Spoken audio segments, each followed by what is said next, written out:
Hello students, hello everyone. मैं अभिनव जैन फिर से एक बार आपका स्वागत करता हूं फिजिक्स फंडे की इस वीडियो में, जिसमें आज हम देखने वाले हैं subtraction of vectors. Topic number 3 है ये वेक्टर्स का। इससे पहले की वीडियोस में हमने देखा कि दो वेक्टर्स को ऐड कैसे करते हैं ट्रायंगल लॉ या पैरेललोग्राम लॉ की मदद से। इसके अलावा कुछ बेसिक पॉइंट्स भी हम देख चुके हैं पहली वीडियो में। तो स्टार्ट करते हैं subtraction of vectors. Subtraction of vector में सबसे पहली बात यह है कि there is no separate rule for subtraction of vector. Subtraction अगर करनी है तो ट्रायंगल लॉ या पैरेललोग्राम लॉ का ही हम सहारा लेते हैं। किस तरह से लेते हैं देखते हैं। देखो, जैसे ये ए वेक्टर माइनस बी वेक्टर अगर हमें करना है, दो वेक्टर्स को सब्ट्रैक्ट करना है, तो हम उसे एडिशन के रूप में ही देखेंगे और उसको बोलेंगे A vector plus minus B vector. मतलब ये जो माइनस साइन है सब्ट्रैक्शन का, इसको मैंने बी वेक्टर के साथ इंक्लूड कर लिया। तो इससे क्या होगा, और माइनस बी वेक्टर हम सब पहचानते हैं। माइनस बी वेक्टर क्या है? बी वेक्टर को अगर -1 से मल्टीप्लाई किया जाए तो क्या होता है? मैग्नीट्यूड तो 1 टाइम्स हो जाता है और माइनस का मतलब डायरेक्शन पलट जाती है। तो जैसे अगर ये ए वेक्टर और बी वेक्टर हैं, इनके बीच में कुछ थीटा एंगल है, तो हमें ए माइनस बी करना है। ए माइनस बी करना है, सबसे पहले हम बी वेक्टर को पलट देंगे। बी वेक्टर को पलट दिया, मैग्नीट्यूड सेम रखा, तो ये बन गया -1 टाइम्स बी वेक्टर। अच्छा, अब इस बी वेक्टर को थोड़ी देर के लिए भूल जाओ, इसको भूल जाओ, केवल इस पे फोकस करो, इस ए वेक्टर पे और इस बी वेक्टर पे फोकस, माइनस बी वेक्टर पे फोकस करो। तो इन दोनों के बीच में, ए और माइनस बी के बीच में एंगल कितना बन रहा है? ये वाला एंगल है पाई माइनस थीटा या 180 डिग्री माइनस थीटा। अच्छा, अब ए और माइनस बी को मैं पैरेललोग्राम लॉ से ऐड करता हुआ यहाँ पे डायग्राम बना रहा हूँ। तो ए वेक्टर के हेड से एक माइनस बी वेक्टर के पैरेलल एक लाइन ड्रॉ की इस तरह से। माइनस बी वेक्टर के हेड से एक ए वेक्टर के पैरेलल एक लाइन ड्रॉ की इस तरह से। और ये जो कॉमन टेल थी, इस कॉमन टेल से और इस डायगनली अपोजिट कॉर्नर तक मिलाने वाला जो वेक्टर होगा वो होगा resultant of A vector and minus B vector, that is A minus B, A vector minus B vector. तो इसका जो भी एंगल बनेगा ए वेक्टर के साथ, वही मैं पुराने सिंबल्स यूज कर रहा हूं, मान लेते हैं फाई। तो अपना सवाल क्या है कि ए वेक्टर माइनस बी वेक्टर का मैग्नीट्यूड कितना होगा, और ये जो एंगल है फाई रिजल्टेंट वेक्टर का ए माइनस बी का ए वेक्टर के साथ जो एंगल है फाई, ये दोनों कितने होंगे, ये हमें फाइंड आउट करने हैं। ये फाई कितना होगा और ये इसका मॉड कितना होगा। तो ट्रायंगल लॉ के ही फॉर्मूले लगाएंगे हम। ट्रायंगल लॉ के फॉर्मूले हमने पिछले वीडियो में डिराइव कर लिए थे, बिल्कुल उन्हीं को यूज़ कर रहा हूँ। बस बी वेक्टर की जगह मैं माइनस बी वेक्टर को कंसीडर करते हुए फॉर्मूले अप्लाई करूंगा। तो जैसे A vector minus B vector का मॉड या ए प्लस माइनस बी का मॉड, वो क्या हो जाएगा? Root of A square, A vector का स्क्वायर के मैग्नीट्यूड का square. B vector minus B vector का मैग्नीट्यूड सोचो, माइनस बी वेक्टर का मैग्नीट्यूड माइनस बी नहीं हो जाएगा, माइनस बी वेक्टर का मैग्नीट्यूड बी ही रहेगा। मैग्नीट्यूड हमेशा पॉजिटिव होता है। तो A square plus B square plus 2 into A vector का magnitude into minus B vector का magnitude, that is plus B, into cos of, फर्क कहाँ आया? बस थीटा एंगल अगर ए और बी वेक्टर के बीच में है तो हम यहाँ पे एंगल कौन सा डालेंगे? पाई माइनस थीटा डालेंगे, क्योंकि ए और माइनस बी के बीच का एंगल फॉर्मूले में डलेगा, क्योंकि ऐड किया जा रहा है ए वेक्टर और माइनस बी वेक्टर को। तो ये फॉर्मूला क्या बन गया? ये बन गया root of A square plus B square minus 2ab cos theta. ये जो माइनस साइन यहाँ प्रकट हुआ है, ये माइनस साइन बी वेक्टर के नेगेटिव होने की वजह से नहीं आया, ये थीटा की जगह पाई माइनस थीटा आने की वजह से आया है। थीटा अपना वही स्टैंडर्ड, अगर फॉर्मूला ये याद रखना है तो थीटा अपना वही है, ए वेक्टर और बी वेक्टर के बीच का एंगल है जिन दोनों को सब्ट्रैक्ट किया जा रहा है। आई होप क्लियर होगा।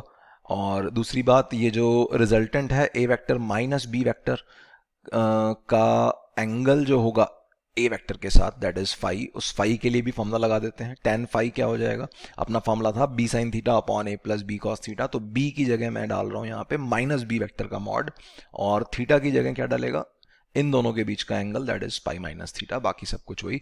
तो माइनस बी वेक्टर का मॉड फिर से वही B, sine of 180 degree minus theta कितना होता है? That is sine theta, A S T C rule याद करो। और ए वेक्टर का mod A minus B vector का मॉड बी प्लस बी ही रहेगा। और ये जो माइनस साइन आया है, अगेन ये माइनस साइन किसकी वजह से आया? ये minus sine cos of 180 minus theta क्या होता है? Minus cos theta. तो cos of pi minus theta की वजह से ये माइनस साइन प्रकट हुआ है। तो ये फॉर्मूले हम याद रख सकते हैं सब्ट्रैक्शन के लिए। ऑल दो तुम देख सकते हो कि डेरिवेशन भी कोई बहुत लंबी नहीं है, तो फॉर्मूले याद करने की बजाय ट्रायंगल लॉ के एडिशन वाले फॉर्मूले याद रखो, ये दोनों अपने आप ही याद रहेंगे, थीटा की जगह बस पाई माइनस थीटा डालना है, दैट्स इट। तो आई होप क्लियर होगा। सवाल देखते हैं। पहला सवाल, P vector plus Q vector, P और क्यू कोई दो वेक्टर्स हैं जिनके एडिशन का मैग्नीट्यूड और जिनकी सब्ट्रैक्शन का मैग्नीट्यूड, दो वेक्टर्स की एडिशन और सब्ट्रैक्शन के मैग्नीट्यूड, रिस्पेक्टिव मैग्नीट्यूड्स बराबर कह रहे हैं। तो बताना है पी और क्यू के बीच में एंगल कितना होगा। तो एडिशन का मैग्नीट्यूड का हमने फॉर्मूला देखा, root of P square plus Q square plus 2pq cos theta, where theta is the angle between p and q। और p vector minus q vector की मैग्नीट्यूड का अभी अभी हमने फॉर्मूला देखा, that is root of p square plus Q square minus 2pq cos theta. ये दोनों बराबर हैं एज पर द स्टेटमेंट। तो दोनों साइड स्क्वेयर करेंगे तो स्क्वेयर रूट हट जाएगा, स्क्वेयर रूट हटने के बाद p स्क्वेयर और q स्क्वेयर भी कट जाएंगे, स्क्वेयर रूट कटेगा सबसे पहले, तो उसके बाद p स्क्वेयर और उसके बाद q स्क्वेयर कट गया, बचा क्या, बचा 2pq cos theta is equal to minus 2pq cos theta. pq भी कैंसिल हो गए, या तो p जीरो है या तो q जीरो है। अब ऐसा कुछ बोल नहीं रखा, एंगल पूछा हुआ है, तो हम p एंड q को यहाँ नॉन जीरो मानते हुए बात कर रहे हैं। तो p और q अगर दो नॉन जीरो वेक्टर्स हैं तो pq कैंसिल हो जाएंगे, 2 एंड 2 भी कैंसिल हो जाएंगे। यहाँ से आ रहा है 2 cos theta is equal to zero, theta हमें फाइंड करना था, तो cos theta is equal to zero, मतलब theta is equal to 90 degree. मतलब अगर दो परपेंडिकुलर वेक्टर्स होते हैं तो उनकी एडिशन करो या सब्ट्रैक्शन करो, मैग्नीट्यूड सेम आता है, मैग्नीट्यूड, सिर्फ मैग्नीट्यूड, ये ध्यान रखना, क्योंकि डायरेक्शंस तो ऑब्वियसली डिफरेंट आएंगी अगर हम डायरेक्शंस वाले फॉर्मूलों को, ट्रायंगल लॉ के फॉर्मूलों को यूज करें। तो आसान सवाल है, आगे बढ़ते हैं। For non zero vectors p and q, again if p plus q, p और q की वेक्टर एडिशन का magnitude is equal to p और माइनस 2q की सब्ट्रैक्शन, या p और माइनस 2q की एडिशन का मैग्नीट्यूड के बराबर है, then find the ratio of p upon q। p का मैग्नीट्यूड और q का मैग्नीट्यूड की रेशो पूछी और मे बी लिखा हुआ है कि क्या हो सकती है इनमें से। तो लेट्स सी, अपने को फॉर्मूले क्या पता है, p vector plus q vector का मैग्नीट्यूड होता है रूट ऑफ, अगेन फॉर्मूला लगा रहा हूं, P square plus Q square plus 2pq cos theta, theta मैंने एंगल मान लिया between p and q, is equal to p vector and minus 2q vector है, p vector and minus 2q vector है जिनकी addition चल रही है।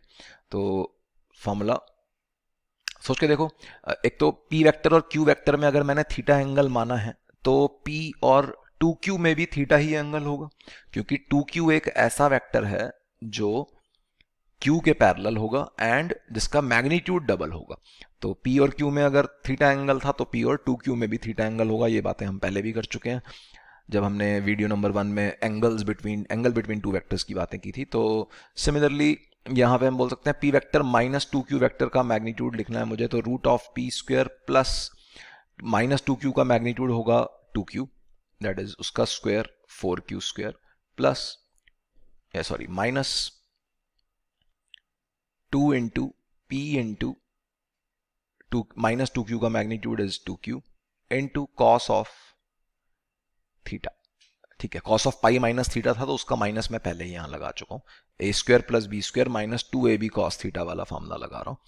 तो ये थीटा और ये थीटा सेम होंगे, ये बात समझ में आ रही होगी सबको, क्योंकि p और q के बीच में एंगल अगर थीटा है तो p और 2q के बीच का एंगल भी थीटा होगा। q और 2q डायरेक्शन में तो सेम ही है, तो यहां से स्क्वायर रूट अगेन हट जाएगा, दोनों साइड स्क्वायर करेंगे तो स्क्वायर रूट हट जाएगा, स्क्वायर रूट हटने के बाद पी स्क्वायर भी कटता हुआ नजर आ रहा है हमें स्क्वायर रूट हटने के बाद।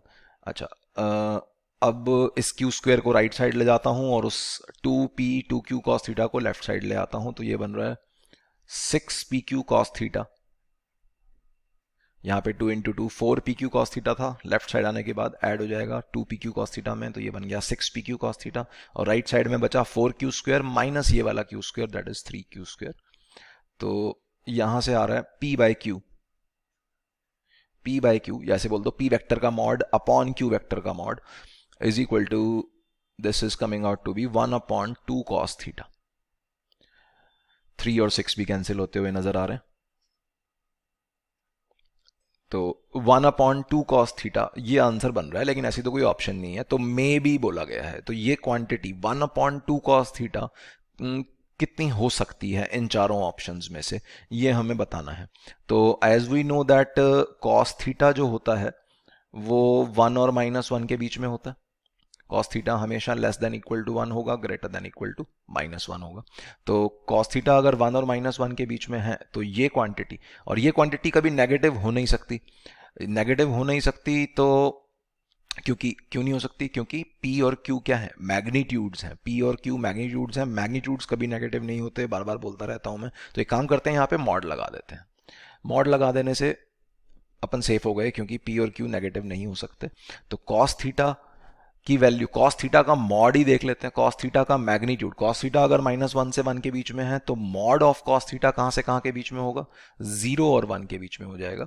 तो कॉस थीटा 0 से 1 के बीच में जा सकता है। मतलब कॉस थीटा एक्सट्रीम वैल्यूज पे सोच लो, कॉस थीटा अगर 0 हुआ तो ये फ्रैक्शन इन्फिनिटी को टेंड कर जाएगी, क्योंकि डिनोमिनेटर में 0 आ गया। तो P/Q इन्फिनिटी से छोटा रहेगा, ऐसा हम कह सकते हैं। और कॉस थीटा अगर 1 को टेंड कर गया या 1 के बराबर हो गया तो P/Q हाफ के बराबर आ रहा है। मतलब P/Q इक्वल टू हाफ हो सकता है और इन्फिनिटी से छोटा रहेगा। हाफ और इन्फिनिटी के बीच में हमारे कुछ भी आंसर हो सकते हैं, P वेक्टर का मैग्नीट्यूड अपॉन Q वेक्टर का मैग्नीट्यूड के। तो हाफ और इन्फिनिटी के बीच के ऑप्शंस देख लो, 1/4 नहीं होता, 1/8 नहीं होता, 1 होता है, 2 होता है। तो answer is C and D। I hope clear होगा। फॉर्मूले से सोचना है अपने को। कॉस थीटा साइन थीटा के बारे में ये बातें ध्यान रखनी है कि साइन थीटा और कॉस थीटा -1 और 1 के बीच में ही रहते हैं, मतलब हमेशा फ्रैक्शंस में होते हैं। 1 या -1 जा सकते हैं, इसके बियॉन्ड नहीं जा सकते। आगे बढ़ते हैं। इलस्ट्रेशन नंबर 3, एक फिजिक्स का सवाल। A car is moving towards north with speed 40 kilometre per hour and it takes a left turn through 90 degree. ठीक है, तो नॉर्थ ईस्ट वेस्ट साउथ सबसे पहले अपन बना लेते हैं, मान लेते हैं ये अपनी डायरेक्शंस हैं स्टैंडर्ड। देखो ओवरऑल मिला के वैसे 6 डायरेक्शंस होती हैं। एक तो नॉर्थ ईस्ट वेस्ट साउथ सब जानते हैं, ये सभी हॉरिजॉन्टल प्लेन में डायरेक्शंस हैं। और इसके अलावा 2 डायरेक्शंस और हैं, एक वर्टिकल अप, एक वर्टिकल डाउन। ठीक है, तो वर्टिकल और नॉर्थ में कंफ्यूज नहीं होना, नॉर्थ ईस्ट वेस्ट साउथ सब हॉरिजॉन्टल प्लेन की डायरेक्शंस हैं। इसके अलावा 2 डायरेक्शंस और हैं। तो मान लेते हैं अभी स्क्रीन पे अपन बना रहे हैं, तो ये नॉर्थ है, ये साउथ है, ये वेस्ट है, ये ईस्ट है। ठीक है, एंड ईस्ट को लेट्स से एक्स एक्सिस मान लेते हैं, क्योंकि अपने को वेक्टर्स में काम करना है। और नॉर्थ को वाई एक्सिस मान लेते हैं। देखो फिजिक्स के जब भी सवाल आएंगे तो हम अपने पसंद की कोई भी एक एक्स एक्सिस वाई एक्सिस मान सकते हैं, अगर कुछ मेंशन नहीं है क्वेश्चन में तो। और जो भी आंसर आएगा वो हमारी मानी गई एक्स एक्सिस वाई एक्सिस के हिसाब से आ जाएगा। ठीक है, ऑल्दो मानने की वैसे कोई ज़रूरत नहीं है, अपने को यहाँ वेक्टर सब्ट्रैक्शन ही करनी है ट्रायंगल लॉ की मदद से। तो इनिशियल वेलोसिटी जो है कार की वो 40 किलोमीटर पर आवर है एंड नॉर्थ की तरफ है। तो v इनिशियल वेक्टर हो गया ये, v initial is 40 towards north and left turn लिया गाड़ी ने, लेफ्ट टर्न लिया थ्रू 90 डिग्री, मतलब लेफ्ट मुड़ी होगी तो इस तरह से। नॉर्थ जाती हुई गाड़ी अगर लेफ्ट मुड़ेगी तो कहाँ चली जाएगी, वेस्ट की तरफ चली जाएगी, left side is west here. तो this is V final. V final कितनी है, फाइनल वेलोसिटी के बारे में कुछ नहीं बोल रखा तो हम कांस्टेंट मानते हुए चलेंगे। तो गाड़ी ने अपनी स्पीड चेंज नहीं करी बट डायरेक्शन चेंज कर दी, तो फाइनल वेलोसिटी चेंज हो गई है हम बोल सकते हैं, क्योंकि वेलोसिटी के अंदर डायरेक्शन भी इंक्लूडेड है, स्पीड सेम है। तो final speed is 40, initial speed is also 40 but direction gets change. तो बताना है magnitude and direction of change in its velocity. तो हमें फाइंड क्या करना है, V final vector minus V initial vector, ये फाइंड करना है, ये कितना होगा। तो फर्स्ट ऑफ ऑल एक या तो ट्रायंगल लॉ की मदद से जाओ या पैरेललोग्राम लॉ की मदद से जाओ, बात एक ही है, दोनों एक ही बात को कहने के दो अलग अलग तरीके हैं। पर्सनली मुझे पैरेललोग्राम लॉ ज़्यादा पसंद है, क्योंकि उसमें टेल से टेल मिली होती हैं, एंगल्स देखने आसान होते हैं चीज़ों के साथ।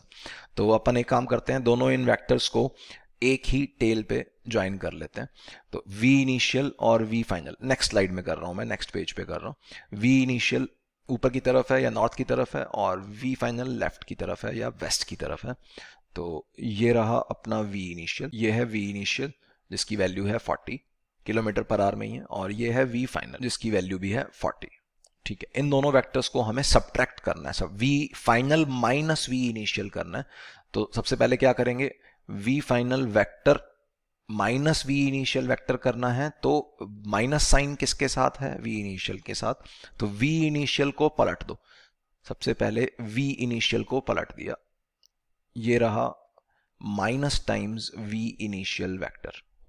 मैग्नीट्यूड कितना होगा, इसका मैग्नीट्यूड 40 था तो इसका भी मैग्नीट्यूड 40 ही रहेगा, -40 मत बोल देना।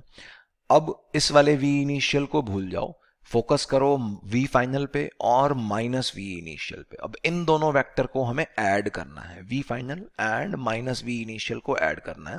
तो क्या करेंगे, वी फाइनल वेक्टर के हेड से एक वी इनिशियल वेक्टर के पैरेलल एक लाइन ड्रॉ की।